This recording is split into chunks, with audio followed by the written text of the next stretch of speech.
사이에 이런 경우를 조금 속된 말로 많이 울겨 먹는다 이렇게 표현을 하는데요. 울겨 먹는 게 맞는지 우려 먹는 게 맞는지는 잘 모르겠지만 하여튼 많이 써먹었다는 이 말이죠. 그도 그럴 수밖에 없는 것이 늘 일상에서 자충우돌하는 이야기가 제가 적는 꼭두새벽 묵상의 컨셉이기 때문이죠. 글을 적으면서도 제가 늘 마음에 고민하는 게, 야, 이건 너무 일상으로 가는 거 아닌가? 너무 농사 이야기만 많이 하는 거 아닌가? 이런 생각이 참 많이 들었죠.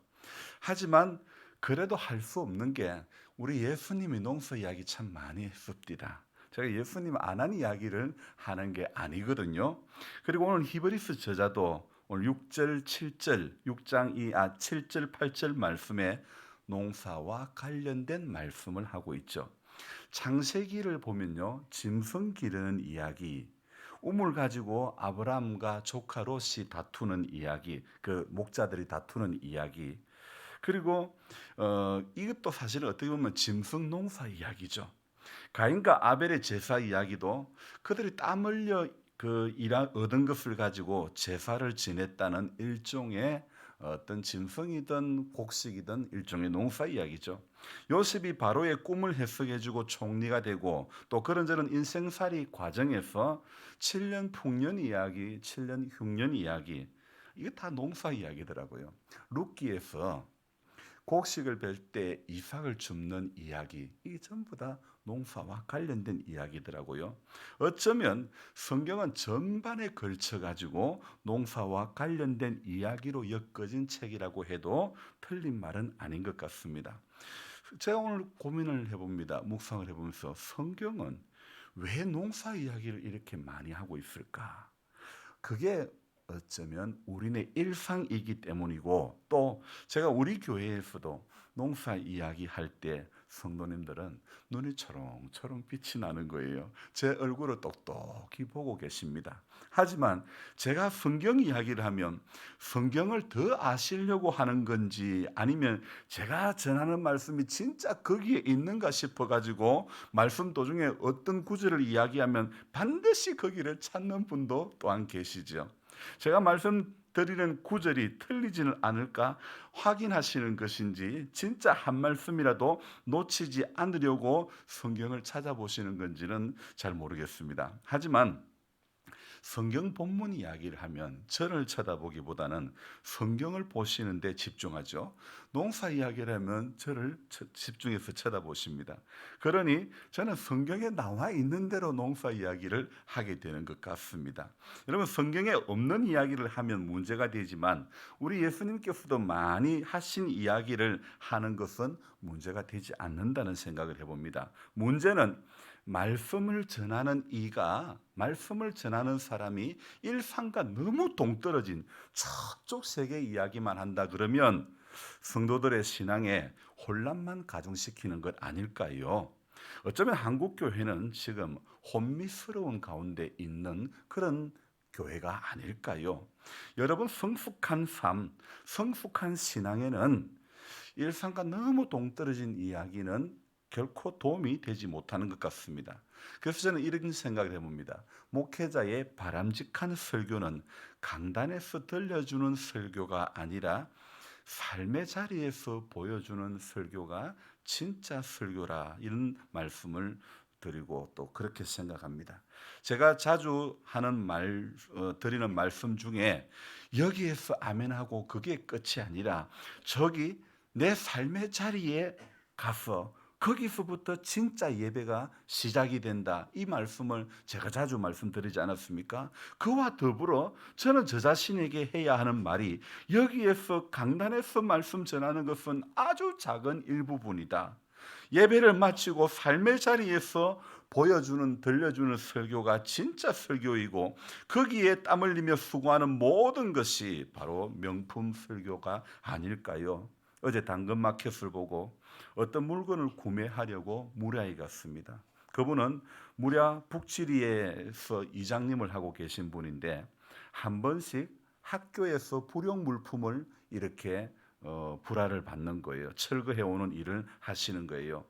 이야기를 하는 가운데 저는 임기에 사는 목사라고 말씀을 드렸더니 그분이 요 너머도 목사가 있는데 나는 그분 보고 목사라고 해야지 목사님이라고 안 합니다. 그런 이야기를 하는 거예요.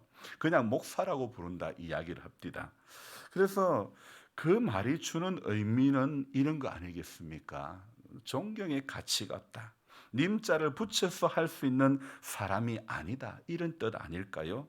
없는 곳에서야 대통령도 영sem이고 대중이고 뭐 명박이고 그러는데 없는 데서야 뭐라고 불리우던 관계가 없을지는 몰라도 있는 데서 면전에서 그렇게 불리운다면 그것은 분명 강단에서 전하는 말씀이 은혜스럽지 못해서가 아니라 삶의 자리가 은혜스럽지 못해서 그런 것 아닐까요? 저는 불신자가 하는 쓴소리의 한마디는요, 정말 제게 충격인 동시에 이게 목사의 목회의 현실이고 이게 성도의 신앙의 현실이라는 이런 생각을 해봅니다. 교회 안에서 호호호 집사님, 권사님 코맹맹이 소리 내가며 온갖 아양을 다 떨어도 소용이 없습니다. 진짜는 여러분 나중에 나오는 겁니다. 가나 혼인잔치에 포도주가 떨어졌습니다. 그때 예수님께서 항아리에 아구까지 물을 채우라고 가득 채우라고 했을 때에 가득 채워서 이제 가서 떠주라 갖다 주어라 했더니 순종했더니 사람들이 일을 하는 사람들이 칭찬을 받습니다. 보통은 처음에 좋은 것 주다가 진짜 주다가 나중에 취하고 난 뒤에는 가짜 별로 안 좋은 거 주는데 아니 이 집 잔치에는 정말 좋은 거는 진짜는 나중에 준다는 그런 칭찬을 받죠. 주님께서 기적을 행하신 물로 만든 포도주가 진짜 좋은 극상품 포도주인 거죠. 포도주 만드는 장인이 만든 것이 진짜가 아니라 우리 예수께서 하신 모든 것이 어떤 장인, 어떤 마이스터가 만든 것보다도 가장 뛰어난 것인 줄로 믿습니다. 농사 이야기도 예수께서 농사 이야기하면 진짜 사람들이 깨달을 수밖에 없는데 제가 농사 이야기하면 일단 저는 약간 페널티를 안고 하는 느낌입니다. 왜냐하면 저는 사람이라 매일 부족한 것을 안고 말씀을 전합니다. 흠이 있는 사람이 모든 것에 본이 되는 사람이 말씀을 전해줘야 주의 복음의 영광이 가려지지 않는데 흠이 너무 많은 사람이라 오늘 이 순간에도 강단에 서고 목회자의 자리에 있는 그 자체가 어떨 땐 너무 죄송하고 너무 미안한 마음이 가득한 거예요. 하지만 오늘 우리 찬송을 부를 때에 이런 가사가 있지 않습니까? 내가 연약할수록 더욱 기히 여기사 높은 보좌 위에서 낮은 나를 보시네. 찬송의 가사말이 우리에게 오늘 위안이 되지 않습니까? 내가 연약할수록 더욱 기히 여기사 주님은 내가 약할 때 귀하게 여겨주시는 주님인 줄로 믿습니다. 약할 때 강함 주시는 주님임을 오늘도 믿어야 되는 것입니다. 어제 무리아에 있는데 수녀님이 전화가 왔습니다. 왜 수녀가 또 전화가 오냐고. 목사님 어디 계세요? 저는 무리아에 있는데요. 강아지들이 여기 전원차 할머니 집에 왔어요. 그러는 거예요. 아내가 문을 열어놓았던 모양입니다. 강아지는 틈만 있으면 가출을 시도하려고 합니다. 신기한 것은 집사님 집을 몇 번 가봤다고 거기를 찾아간 겁니다. 거기를 제가 왜 갔을까? 이렇게 말씀드리고 싶습니다. 자기를 사랑해 주니까 할머니를 찾아간 것이 아닐까. 오늘 우리도 날 사랑하심, 날 사랑하심, 날 사랑하심 성경에 써있네. 날 사랑하신 주님을 찾아 이 새벽에 오시는 거 아닙니까? 목사의 설교라기보다는 어쩌면 일기에 가까운 이야기를 들으려고 오시는 게 아닙니다. 일상 속에서 내리는 만나를 들어야 되고 만나를 거두어야 되고 만나를 먹어야 하는 것입니다. 그래서 오늘 히브리서 6장 1절에는 그러므로 우리가 그리스도의 도의 초보를 버리고 죽은 행실을 회개함과 하나님께 대한 신앙과 2절에 세례들과 안수와 죽은 자의 부활과 영원한 심판에 관한 교훈의 틀을 다시 닦지 말고 완전한 대로 나아갈지니라. 이 말씀, 오늘 히브리서 6장은요 그리스도의 도의 초보를 버리라고 했는데, 이 말은 한마디로 성숙을 향해서 나아가라는 그런 말씀이 되는 겁니다. 우리가 그들이 이미 알고 있던 그리스도 교회의 초보적인 교리를 버리고 성숙한 신앙의 경지로 나아가라는 말씀이죠. 1장 이 1절 2절의 말씀은요, 오늘 제가 읽었던 이 1절 2절 말씀은 어디의 말씀까지 가야 되느냐? 11절 12절 말씀까지 가야 된다는 겁니다. 11절 12절 말씀 또한 읽어보겠습니다. 우리가 간절히 원하는 것은 너희 각 사람이 동일한 부지런함을 나타내어 끝까지 소망의 풍성함에 이르러 게으르지 아니하고 믿음과 오래 참음으로 말미암아 약속들을 기업으로 받는 자들을 본받는 자 되게 하려는 것이니라. 아멘. 오늘 이 11절 12절에 무엇을 이야기하고 있습니까? 오늘 그리스도의 도의 초보를 버리고 성숙을 향해서 나아가려는 사람들은 오늘 11절에 너희 각 사람이 동일한 부지런함을 나타내어 끝까지 소망의 풍성함에 이르러. 그리고 12절에 뭐라고요? 12절에서 건져될 단어가 무엇입니까? 게으르지 아니하고. 우리 영적으로 게으르면 안 되는 것입니다. 게으르지 아니하고 믿음과 오래 참음으로 말미암아 약속들을 기업으로 받는 자들을 본받는 자가 되게. 히브리서 11장에 보면 믿음으로 살았던 사람들, 수많은 사람들의 이름이 열거되어 있는데 그분들의 약속을 따라 살아갔던 것처럼 저와 여러분들도 그런 분들을 본받는 자가 되어져야 될 줄로 믿습니다.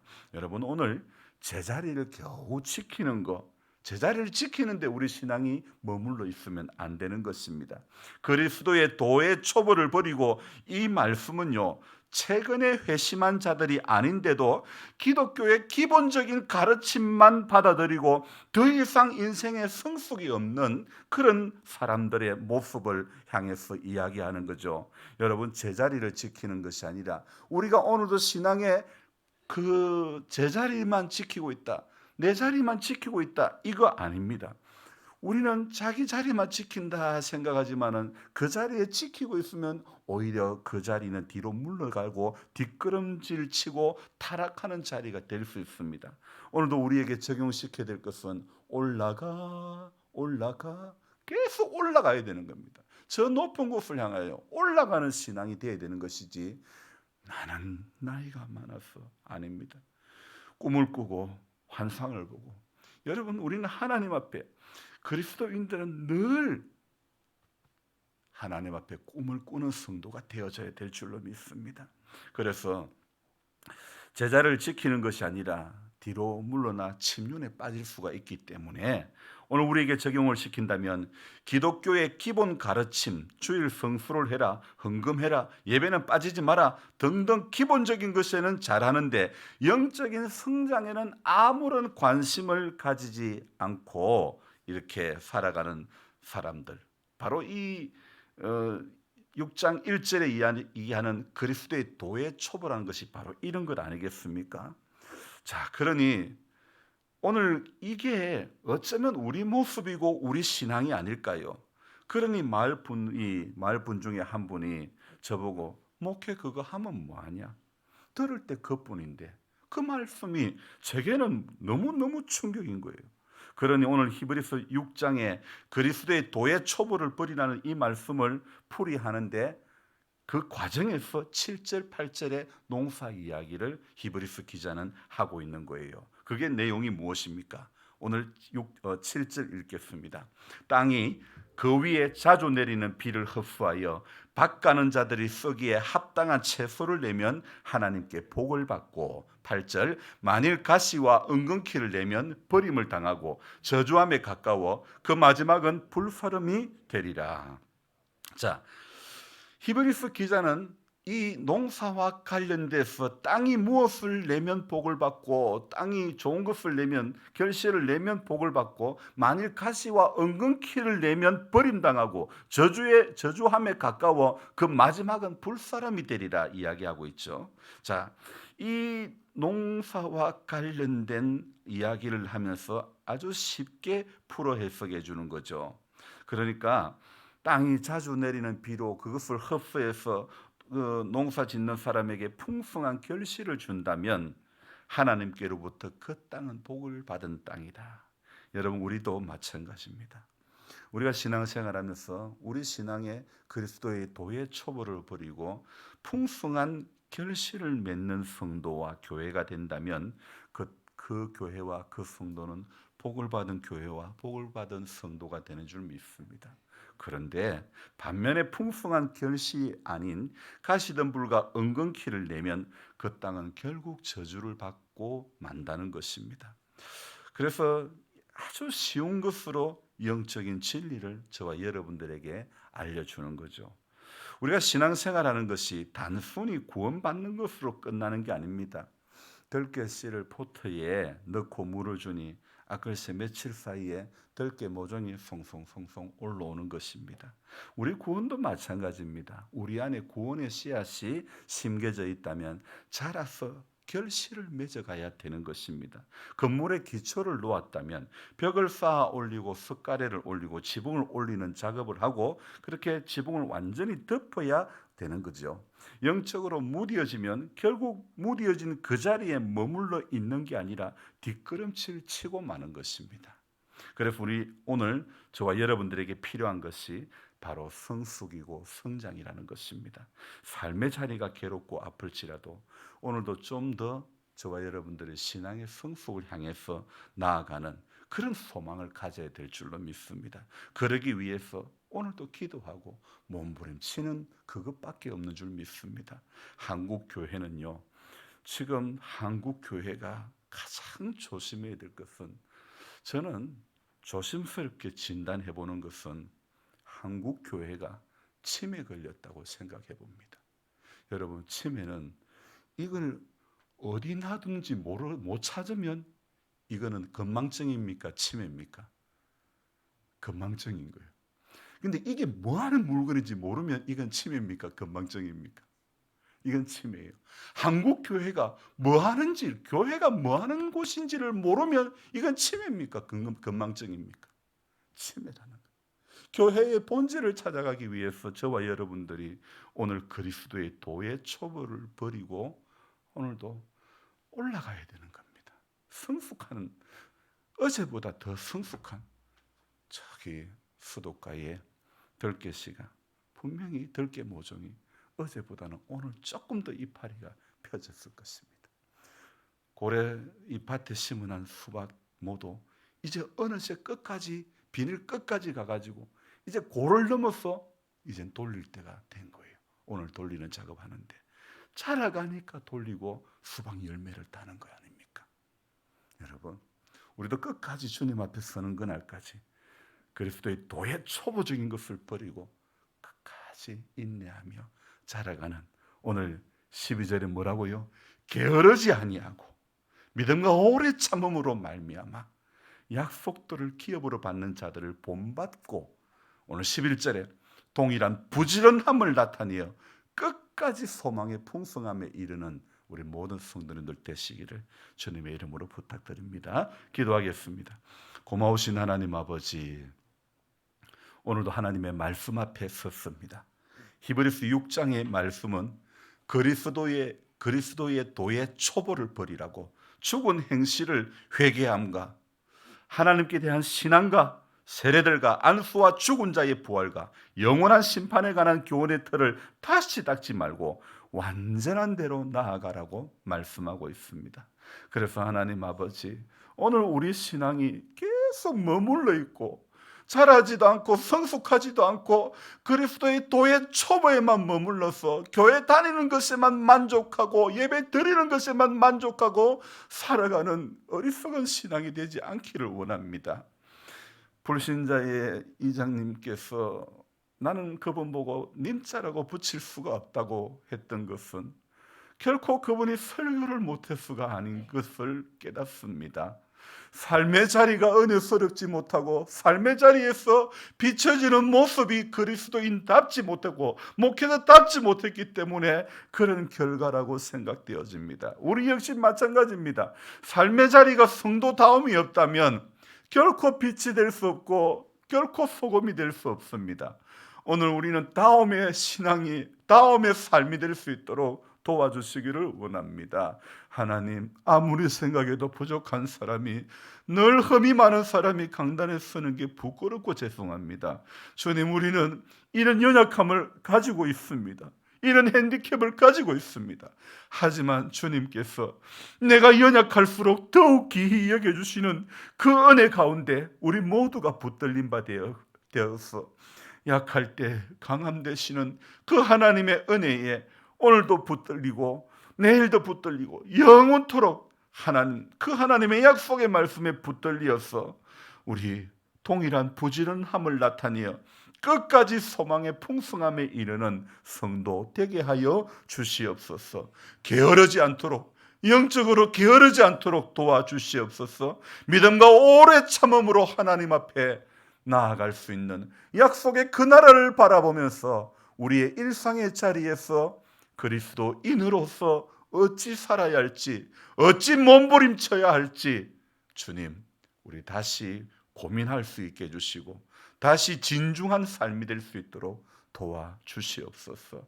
여전히 잘 안 되는 것 가운데 있고 여전히 자충우돌하는 가운데 있다고 할지라도 그래도 몸부림치는 성도 되게 해 주시기를 간절히 바라고 원하며 오늘 하루도 주님과 동행하면서 삶의 자리에 어려운 것들을 뛰어넘을 수 있는 그런 소망의 풍성함에 우리 모두가 이르를 수 있도록 도와주시옵소서.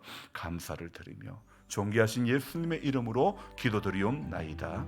아멘. 간절한 마음으로 주여 부르고 기도합니다. 주여, 주여,